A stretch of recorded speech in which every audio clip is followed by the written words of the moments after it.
اوپر سے اتنے ایکسکیوز بنائے ہوئے ہیں ہم نے، جو میں نے بھی بہت سال استعمال کیے، کہ وہ اور دور کی بات تھی، یہ طیب خبیث یہ تو بعد کے لیے ہے، یہ اس دنیا میں تھوڑی ہوتا ہے، آج کل ایسا نہیں ہوتا، وہ اور دور تھا.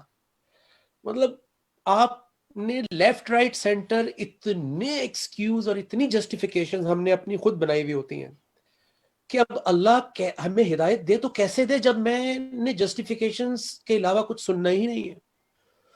تو لکیلی میں نے کان تھوڑے سے کھلے رکھے ہوئے تھے، تو پہلے ہی مہینے میں یعنی رمضان میری زندگی میں پہلا رمضان جو تھا، یعنی قرآن ملنے کے ساتھ ہی پہلا رمضان آ گیا تھا، تو میں نے کان چونکہ کھولا ہوا تھا اور میں اپنی جسٹیفیکیشنز کو چیک کر رہا تھا اللہ کی جسٹیفیکیشنز کے ساتھ، اللہ کی رائٹ اینڈ رانگ کے ساتھ.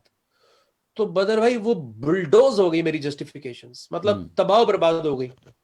جیسے آپ کی فلسفی اور انٹیلیجنس کو کوئی اٹھا کے باہر پھینک دیتا ہے نا کہ یار ٹیک اٹ اوے، مطلب تم کس دنیا میں ہو نا. اتعلمون اللہ بدینکم، کیا تم اللہ کو دین سکھاؤ گے؟ تم اللہ کے سامنے اپنی جسٹیفیکیشن کی، اس کی کتاب اس دور کی نہیں ہے. میں نے خود اپنے کانوں سے بدر بھائی یہ لوگوں کو کہتا سنا ہے اپنی زندگی میں کہ یہ وہ اس دور کے لیے تھی، اس دور کے لیے نہیں ہے. اور ہم نے پڑھا بھی اس کو تو بدر بھائی ماضی میں پڑھا،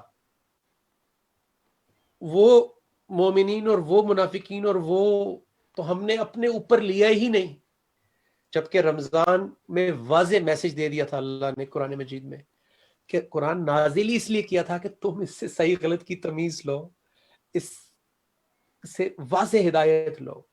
تو اگر قرآن اس دور کے لیے ہوتا تو ہم روزے کیوں رکھ رہے ہیں؟ اگر قرآن اس دور کے لیے تھا تو پھر ہم نماز کیوں پڑھ رہے ہیں؟ نماز کا حکم بھی تو قرآن نے دیا. اگر قرآن اس دور کے لیے تھا تو پھر ہم نکاح کیوں کر رہے ہیں؟ ہم بھی کامن لا اور طریقوں سے رہنا شروع کر دیں.